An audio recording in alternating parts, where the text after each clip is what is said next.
Hello aspirants, मैं doctor Anisha आप लोगों के साथ फिर से आ चुकी हूँ नीट रिफ्रेशर्स में। नीट रिफ्रेशर्स में आप सभी का फिर से एक और बार बहुत बहुत बहुत स्वागत है। तो बच्चों, हमने लास्ट अपने डिस्कशन पे ये देखा था कि हमें कैसे मनोबल बनाए रखने हैं अपने नीट 2026 के एग्जाम के लिए, क्योंकि नीट 2026 सिर्फ एक अब एग्जाम नहीं है, ये हमारे मनोबल की भी परीक्षा है। सिर्फ ये हमें उम्मीद नहीं करनी चाहिए कि हम अच्छा प्रिपेयर करें, हम अच्छे से तैयारी करें अपने एग्जाम्स पॉइंट ऑफ व्यू से, अपने सिलेबस से, और अपने मन की शक्ति को इतना बढ़ा ले कि नीट 2026 का एग्जाम हमें बहुत ज्यादा आसान लगे और हम आज के बाद सिर्फ नीट नहीं, किसी भी एग्जाम या किसी भी दुनिया के किसी भी तरह के मुश्किलों को सामना करने के लिए अपने आप में जोश और अपने आप में हिम्मत बनाए रखें, है ना। तो चलो बच्चों, अब हम आगे देखते हैं कि किस तरह से हमें नीट 2026 के लिए तैयारी करनी है। ये वीडियो शुरू करने से पहले मैं आप लोगों को इतना बताना चाहूंगी कि 2026 का जो ये एग्जाम आने वाला है, हम लोग बहुत अच्छे से इसे प्रेडिक्ट नहीं कर सकते।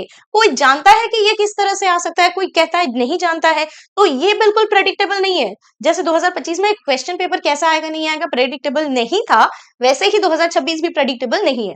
लेकिन क्या इसके लिए हम एकदम पढ़ना ही अलग तरीके से शुरू कर दे? बिल्कुल नहीं। हमें पढ़ने के लिए 2026 के एग्जाम में क्या आएगा नहीं आएगा ये नहीं सोचना है, हमें अपनी पढ़ाई को एक लाइन से करते रहनी है। हमें इस तरह से पढ़ते रहना है कि अब कैसे भी क्वेश्चन आए हमें फर्क नहीं पड़ना चाहिए। तो हमारी तैयारी शुरू होती है आज से और अभी से। इस तैयारी के लिए अब हमें क्या करनी चाहिए, उसके लिए हमने नीट रिफ्रेशर्स की तरफ से एक थोड़ा सा प्लेटफॉर्म लेके आए हैं जिसे हम कहते हैं प्लानर। सो नीट रिफ्रेशर्स का ये जो प्लानर है, इसमें आगे चल के बहुत सारी चीजें सीखने वाले हैं। वो क्या है कि नीट रिफ्रेशर्स की मदद से आप सभी को ये पता चलेगा कि हम किस तरह से आगे बढ़े।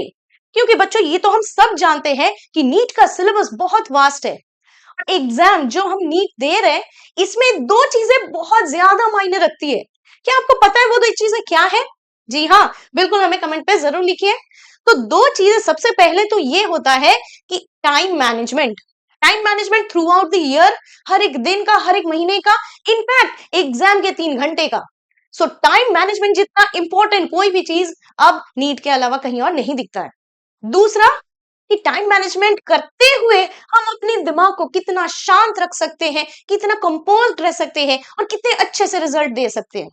तो ये दोनों चीजें एक अच्छे कामयाब डॉक्टर बनने के लिए भी बहुत जरूरी है। इसीलिए इस नीट के एग्जाम को इस तरह से डिजाइन किया गया है जिसमें accuracy as well as time management दोनों को दिखाया जाता है। मानो कि बच्चों, अगर आप एक सर्जरी ऑपरेशन थिएटर पे हो, जैसे बहुत सारे हमारे पास होनहार सर्जन हैं हमारे देश में, जो ये टाइम मैनेजमेंट के साथ साथ एक्यूरेसी को भी लेके आते हैं। क्योंकि जब आप पेशेंट किसी ऑपरेशन थिएटर या कहीं पे भी हो, जब आप पेशेंट के साथ डिस्कशन कर रहे हो, पेशेंट को संभाल रहे हो, पेशेंट की मदद कर रहे हो, उसमें हमें टाइम के साथ, क्योंकि पेशेंट की कतार तो बहुत लंबी है, टाइम के साथ साथ हमें एक्यूरेटली भी उन्हें ठीक करनी होती है। सो इसी वजह से नीट के एग्जाम में टाइम मैनेजमेंट और एक्यूरेसी बहुत ज्यादा इंपॉर्टेंट माना गया है। टाइम मैनेजमेंट सिर्फ उन 3 घंटों के लिए नहीं होता है, टाइम मैनेजमेंट शुरू होता है पूरे साल भर के आपके तैयारी में।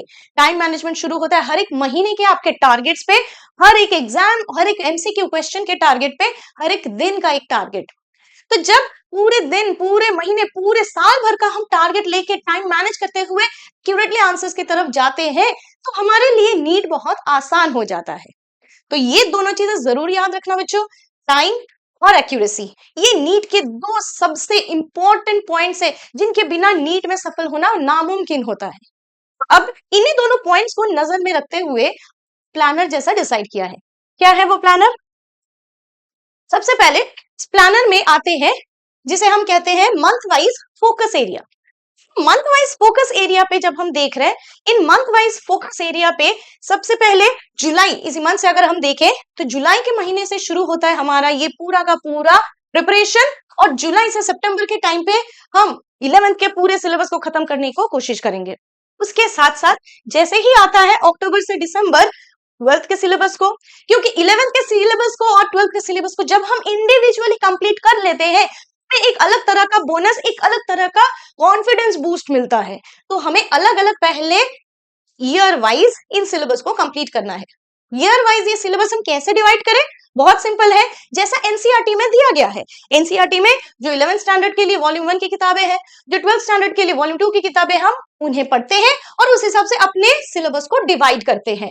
जुलाई, अगस्त, सितंबर, इन 3 महीनों में 11th का सिलेबस आपका पूरा हो जाना चाहिए और उसके बाद अक्टूबर दिसंबर तक 12th का सिलेबस पूरा हो जाना चाहिए। पूरा होने का मतलब है कि हम चैप्टर वाइज एक एक चीज को पढ़ ले, एक एक चीज को समझ ले, क्वेश्चंस प्रैक्टिस कर ले, जितने अलग अलग तरह के क्वेश्चंस हो सकते हैं वो सब बना ले, चाहे वो फिजिक्स हो, चाहे केमिस्ट्री हो, या चाहे बायोलॉजी हो, बॉटनी या जूलॉजी हो। हमें इन सारे पॉइंट्स को यहाँ पे अच्छे से कवर कर लेना है। और इसके बाद आती है बारी जनवरी फरवरी की। ना कोई न्यू ईयर सेलिब्रेशन नहीं, जनवरी फरवरी में अब हम आते हैं फर्स्ट फुल रिवीजन। जितना आप रिवाइज करोगे, क्योंकि हमारा टारगेट ही है रिवाइज एंड रीसेट, तो जब हम रिवाइज करेंगे, सबसे पहला रिवीजन शुरू होता है हमारे जनवरी के मंथ से। जनवरी में पहला रिवीजन, जनवरी से फरवरी तक पूरा रिवीजन हो जाना चाहिए, क्योंकि आप बहुत अच्छे से जानते हो कि हमारा नर्वस सिस्टम इस तरह से बना हुआ है कि हम एक बार कोई पढ़ ले या 2 बार 3 बार भी पढ़ ले पूरे चीज को, हम एक साथ में सब चीज रिटेन नहीं कर सकते। हमें क्या करना है? रिपीटेडली पढ़ते रहना है। अगर हम रिपीटेडली पढ़ेंगे तो यस, हमारा फर्स्ट रिवीजन जरूर हो जाएगा। दूसरा रिवीजन मार्च में जब आप सेकंड रिवीजन कर रहे हो, तो ये आप देखोगे, हो सकता है कि जब आपने पूरा 12th तक सिलेबस खत्म कर लिया दिसंबर में, आपको ये फीलिंग आएगी कि अरे मैंने तो कुछ नहीं किया, मैं सब भूल रहा हूँ, मुझसे कुछ नहीं हो रहा है। लेकिन थोड़ा कॉन्फिडेंस लेवल ऊपर आएगा जब जनवरी फरवरी में पहली बार रिवीजन होगा। जैसे रिवीजन कंप्लीट होगा, रिवीजन के साथ ही साथ आपको लगेगा कि अब मेरे दिमाग में शायद 30-40% चीजें रिटेन हो रही है, अब मैं कर पा रहा हूं। मार्च तक आपको ऐसा लगेगा। जब आप दूसरी बार रिवाइज कर लोगे तो आपको ये लगेगा कि हाँ, अब मैं और थोड़ा अच्छे से चीजों को याद करके जा पा रहा हूं। और जब अप्रैल या मई तक आएंगे तो काफी बार और रिवीजन हो चुकी होगी और हमारे प्रैक्टिस क्वेश्चंस का बहुत सारा दौर जा चुका होगा, जिससे अब हमें ये लगने लगेगा कि yes, now I am almost ready for the exam, right. अब आते हैं कि फर्स्ट फुल रिवीजन के बाद AITS, किसी भी तरह का ऑल इंडिया टेस्ट सीरीज के साथ हमें जुड़े रहना है, जो हम नीट रिफ्रेशर्स में प्रोवाइड कर रहे हैं। इस तरह के ऑल इंडिया टेस्ट सीरीज में आपको रैंक और उसके साथ साथ आपको पता चल जाएगा कि किस तरह से आपकी तैयारी हुई है, आपके लैगिंग पॉइंट्स कौन से हैं और आपको और चीजों पे काम करने की जरूरत है। दूसरा, सेकंड फुल रिवीजन के बाद फिर से AITS का दौर दिसंबर जनवरी से लेके मार्च अप्रैल मई तक चलता रहेगा। साथ में आपको HYT, हाई यील्ड टॉपिक्स, जैसे अगर बच्चों हम बात करें बायोलॉजी में, बायोटेक्नोलॉजी एक बहुत ही इंपॉर्टेंट टॉपिक है, human reproduction and reproductive health important topics है। इस तरह के हाई यील्ड टॉपिक्स, जिन टॉपिक से हमें पता है मेजर अमाउंट ऑफ क्वेश्चंस आते हैं, उनका रिवीजन बार बार करना है और उनमें हर एक तरह से अलग अलग तरह के क्वेश्चंस या MCQs प्रैक्टिस करने हैं, और वो हम करते हैं अप्रैल के मंथ में। उससे पहले तक किसी तरह का कोई डिफरेंस नहीं है कि हम चैप्टर 1 से ये पढ़े या चैप्टर 4 से वो पढ़े। याद रखना सारे बच्चों कि जितना हमें एनसीईआरटी में किताब में दिया हुआ है वो सब इंपॉर्टेंट है, कोई वेटेज अलग अलग हम नहीं कर सकते हैं जब हम अपना फर्स्ट लेवल तैयारी कर रहे हैं। एक रिवीजन, 2 रिवीजन के बाद ही किसी हाई यील्ड या हाई लेवल टॉपिक पे जा सकते हैं, जब हमें पता है कि बाकी सारी चीजों को हमने बहुत अच्छे से ग्रिप कर लिया है। अदरवाइज तुम सिर्फ हाई यील्ड पढ़ते रहोगे, जो तुम्हारे अलग अलग टॉपिक्स हैं वो सारे छूटते जाएंगे। तो हमें ये भी नहीं करना है, हमें पूरा टॉपिक पहले कवर करना है, फिर उसके बाद जो इंपॉर्टेंट टॉपिक लगे हमें उस पर आगे चल के और रिविजन और क्वेश्चंस प्रैक्टिस करनी है, ठीक है। और फाइनली जब मई का महीना आ गया तो इसमें ज्यादा घबराना नहीं है। मई के महीने में क्या करना होता है कि जब हम लोग यहाँ पे डिस्कस करते हैं किस तरह से शॉर्ट नोट्स बनाए, किस तरह से चीजों को एक्सप्रेस किया जाए, किस तरह से हम इतने कंसाइज वे में एक एक टॉपिक को या एक एक चैप्टर को रखें कि जस्ट एग्जाम से जाने से पहले एक दिन हम अगर इसको पढ़ ले तो हमें किस तरह से इसका आंसर मिलेगा। तो इस तरह से फाइनल प्रिपरेशन के टाइम पे शॉर्ट नोट्स, थोड़ा बहुत NCERT revision and important questions का डिस्कशन, बस इतना तक रखना है। तो ये हमारा प्लान है कि हम इसी बेसिस पे काम करेंगे। शुरू के 3 मंथ में 11th, उसके अगले 3 मंथ में 12th, फिर कंटिन्यूस रिवीजन और उसके साथ all India test series, high yield topic discussion as well as short note preparation final time के लिए, राइट। ये हमें प्लान फॉलो करना है throughout the year starting from July. देखो बच्चों कि अब हमें इतना चीज कवर करने के लिए हर दिन कितना टाइम देना है। सबके दिमाग में ये आ ही रहा होगा कि अब हमें देना कितना है, हमें कितना टाइम इस पे डालना है, how much time to study, how much time to devote in this study, in this preparation every day. हर दिन कितना टाइम हम दें, हर दिन कितना टाइम हमें देना है, इसके लिए मैं बहुत ज्यादा नंबर तो नहीं बोलूंगी, पर हाँ 6 to 8 आवर्स मिनिमम आपको देना है हर दिन। 6 से 8 घंटे की पढ़ाई तो होनी ही होनी है, जिसमें से अगर आप डिवाइड कर लो तो 2 घंटे बायोलॉजी को चले जाएंगे, 2 घंटे फिजिक्स, 2 घंटे केमिस्ट्री, और बचे कुछ टाइमिंग पे एमसीक्यू प्रैक्टिस आपको मैंडेटरीली करनी है। हर दिन कम से कम 50 से 100 एमसीक्यू आपको सॉल्व करनी होगी ही। उससे आपकी एक्यूरेसी, जैसा हमने पहले डिस्कस किया कि किसी भी सर्जन को, किसी भी डॉक्टर के लिए टाइम और एक्यूरेसी बहुत मैटर करती है। टाइम और एक्यूरेसी के लिए एमसीक्यू प्रैक्टिस बहुत जरूरी है हर एक दिन। हर एक तरह के एमसीक्यूज के प्रॉब्लम्स, उससे रिलेटेड एरर्स आप बहुत इजीली इससे दूर कर सकते हैं। ठीक है, तो ये है टॉपिक वाइज, चैप्टर वाइज या सब्जेक्ट वाइज डिफरेंस करना अपने स्टडी आवर्स को।